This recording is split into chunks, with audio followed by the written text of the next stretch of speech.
The IELTS speaking test is so daunting. So here I am with 5 mistakes that you need to steer clear of. In the IELTS speaking test, my name is Asmita, your IELTS mentor here at Vedantu, and I've said IELTS so many times. So let's get started with mistake number 1.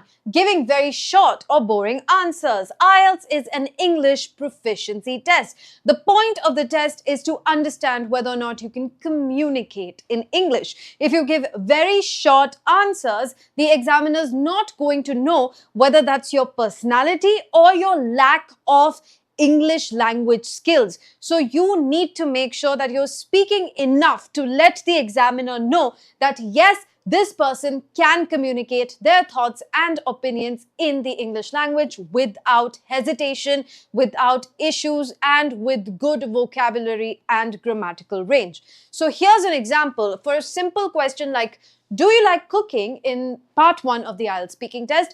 If you settle for something like, yes, I like cooking, I sometimes make food for my family, that's a very short, very boring, and a very simple answer. Somebody with very base level knowledge of English, maybe at the A1 CEFA level, can also frame an answer like this. If you ask someone who's in the first or second standard, they too can come up with these simple sentences. So this really doesn't show the examiner that you have the skill to be able to hold long conversations, to study, and to give presentations in the English language, which is something that you will have to do if you're going and studying in an English-speaking country. So you should give an answer that looks something like this. Absolutely, I enjoy cooking quite a bit, especially on weekends. It's something I picked up during the pandemic, and now I love experimenting with different cuisines. Just last Sunday, I made Thai green curry for the first time. Okay, now here, a simple rule of thumb to answer such questions is to address all of these different points. Number 1 is state, Number 1 is to state your response. Second is to give reasons or justification for your response. Third is to give a little bit of a backstory with examples. If a backstory does not apply, then you can just give examples, right? State your response, give a reason for your response, give more than one reasons if required, and give examples or a backstory. Now again, backstory is conditional depending upon the question, but you can always give real life examples from your life. Since this is part 1, you don't need more than 3 sentences to answer this question. So you can hit all of these different pointers in 3 sentences. Mistake number 2, using memorized or cliched phrases. A lot of times when candidates are preparing for the IELTS, they want to go there and impress the examiner. So just like people prepare for job interviews where they look up how to answer certain questions, read 3 different articles online, or maybe go to AI like ChatGPT for help and then memorize the answers given to them. The problem with this is first of all, it's very easy to spot that what you're saying is not genuine, it's something that's memorized, because the IELTS speaking test has a range of questions and you can't possibly memorize answers for all of them. So maybe you have memorized a certain answer that you then regurgitate, but you give a different answer genuinely. And the level of English in both these answers is strikingly different. So maybe you memorized a very fancy answer, but your level of English is somewhere over here. And that just doesn't make sense. Easily gives it away that you have memorized an answer. Again, the point of the IELTS is not to impress, it is to express. The examiner doesn't really care about your views. The examiner cares how well you can put your views across in the English language. So please don't memorize cliched phrases and answers. And this applies even in the writing test, although I'm talking about speaking right now, but this fully applies for the writing test as well.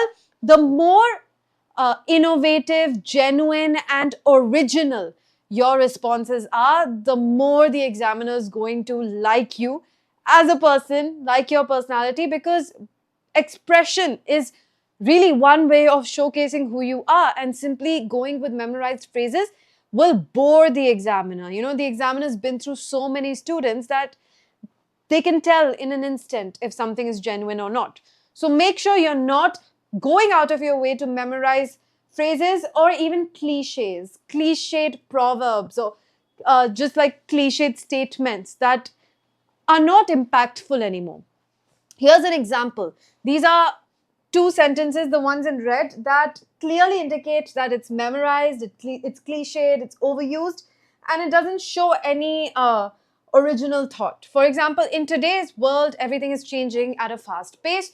A very general, very overused way of talking about the world today. Yes, it's fast paced, but there are different ways in which you can express this.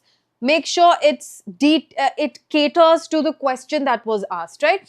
Another problem with memorized phrases is sometimes they won't fit exactly in your answer, and so you have to force fit them, and then they just sound awkward.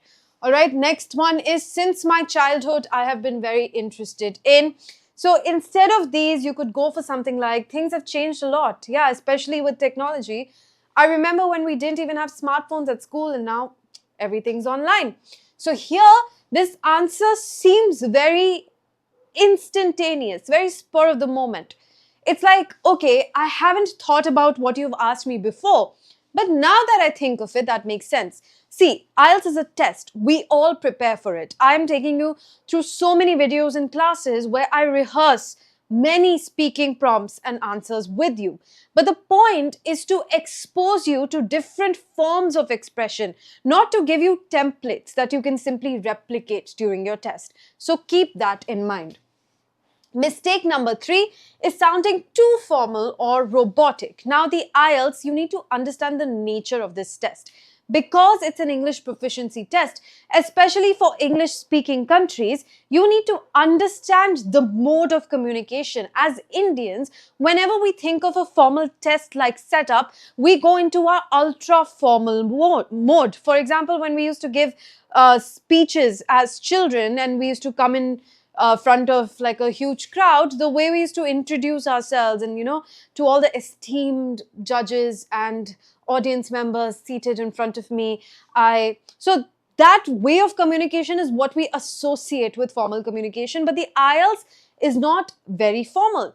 The way to think about this test, especially when you're sitting across from an examiner, is to pretend like you are sitting in front of an acquaintance that is not your best friend, not somebody you're too comfortable with, but somebody you know. And you're just having a chat with them, a conversation with them, perhaps over a cup of coffee. That's the way you need to think about the IELTS speaking test, so you don't get too informal to the point where you're making crass jokes and puns and using a lot of slang. You can make puns. Puns show a great mastery of language, actually. So puns is fine, but you need to make sure the quality of the puns is such that it doesn't go against the nature of the test. It's still a formal setting, but don't treat it like some ultra formal, weird job interview type situation, right? It's like a chat you're having with somebody that you respect, with somebody that you talk to respectfully, but can also share your thoughts and opinions with. So here, I am fond of consuming literature in my leisure time. Okay, why we say consuming content a lot. That's a collocation that's very frequently used. But consuming literature sounds unnecessarily complicated and formal, not something that's generally used, right? And then in my leisure time. So instead, you can just say, I love reading, especially fiction. It helps me relax and escape after a long day. Always, instead of going for multiple complicated words in a sentence, always use one really appropriate word that really hits the nail on the head and make that the highlight of your sentence. So instead of overfeeding your sentence with complicated vocabulary words to the point where none of them really make an impact and even the examiner is struggling to understand what you're trying to say, try and add one really appropriate, really perfect word for the situation in a sentence and make that the highlight. Mistake number 4, incorrect or awkward grammar. This is something that you need to work towards because grammar, basic blocks of language, if you don't have a good sense of what is grammatically correct or not, then you can't form proper sentences in English. Now, unfortunately, this is not not a lot of attention is paid to this in our schools. And so a lot of people have been getting good marks in English, but really don't even know how to frame two grammatically correct sentences. That is the sad reality of the state of English in our country. Yes, we can blame the education system. Yes, we can talk about all of this. But now the point is that you need to somehow do well in your IELTS. You are a victim of this system, but now you need to take control and figure it out for yourself. How are you going to do that? Wherever you're struggling, make sure you know the basic rules of grammar. So be it verb forms, different tenses, sentence structure basics, all of this you need to really study on your own and get the hang of.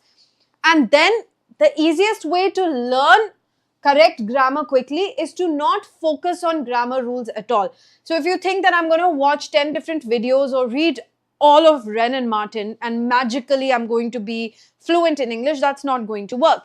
The best way to understand grammatical rules without putting in too much effort is to read and listen. So spend most of your time reading articles, books, etc. in English and listening to podcasts, news, or watching movies in English. The more you do that, you bombard yourself with English. Every aspect of your life is happening in English. Soon you will realize that something is not sounding right. You might not know why a sentence sounds wrong, but you will know it is wrong. So even without knowing the technicalities of grammar, you will still be able to use correct grammar and you'll still be able to identify incorrect grammar. This is the best way. All right, if you do this regularly, then I guarantee you, you're going to be able to frame good sentences in English and do well in the IELTS. Okay, and then as you are practicing, if you pick up a few prompts and you decide to come up with sample answers, when you listen to those answers, look out for awkward phrasing. Try to see what sounds off and then go to the rules and figure out where you're going wrong. For example, he do jogging every day.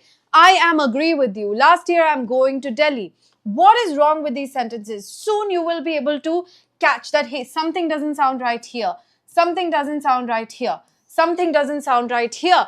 And once you're able to pinpoint where there's a mistake, then you can go and study the different rules so that you know that, okay, this is what went wrong and this is what I'm not supposed to do. So the process will start from here and then gradually go to the rules of grammar. All right. Finally, coming to our mistake number 5, that is lack of intonation and a monotonous voice. A huge part of communication is the way our voice changes. So when we are speaking versus writing,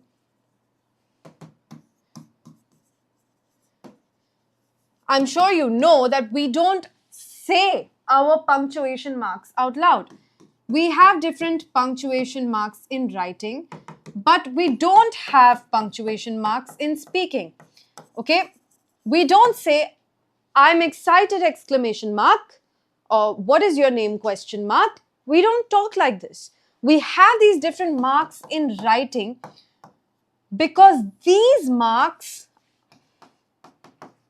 indicate our voice, how we want to sound, right? So punctuation marks are actually stand-ins for our voice because in writing, you're not audible. So when you're speaking, you need to make sure that these punctuations are heard, right? That's a very important part of expression. If you don't do that, if you don't pause at the right places, if you don't show excitement for exclamatory sentences, if your inflection doesn't change when you're asking a question, that shows that you've simply memorized things and you're not really communicating, all right? So make sure you're emphasizing on the words that you want to draw the listener's attention to. If you're excited, make sure your voice suggests you're excited. If you are talking about something that hurt you or that made you sad, make sure that expression is coming through your voice and you're not talking in monotone. For example, if you were to say this sentence with lack of intonation or in a monotonous way, it would sound something like this. I couldn't believe what I was seeing. The beach was glowing, right? So that sounds very drab, very boring, very dull. It's like you almost don't want to talk to this person. But in order to communicate effectively, you need to say, I couldn't believe what I was seeing. The beach was glowing. So see, I haven't gone overboard. You can go overboard. For example, when we talk to little children or we talk to pets, we tend to go overboard with our emotions. Something like, I couldn't believe what I was seeing. The beach was glowing. So sure, you can go overboard if that's who you are, if it seems natural. But generally, we will not go overboard, and we are not going to be very dull and drab either. We're going to be somewhere in the middle. It needs to sound genuine. Like, I couldn't believe what I was seeing. The beach was glowing. So here, glowing shows excitement, shows that I'm emphasizing on the word glowing, shows that I was surprised by this, and my voice is doing its job, pausing at the right places. So make sure you practice doing that. Do it in front of a mirror, do it with a friend, do it in front of your phone, record yourself and play it back and see where you can improve. All of this effort you need to put from your end. And that brings me to the end of the video. I hope you found that useful. If you did, please do subscribe to the channel, share this video with your friends who are also preparing for the IELTS, and drop your feedback in the comment section and I will definitely check it out. And also don't forget to follow us on all our socials so you don't miss out on any important updates. Take very good care of yourselves. Bye-bye.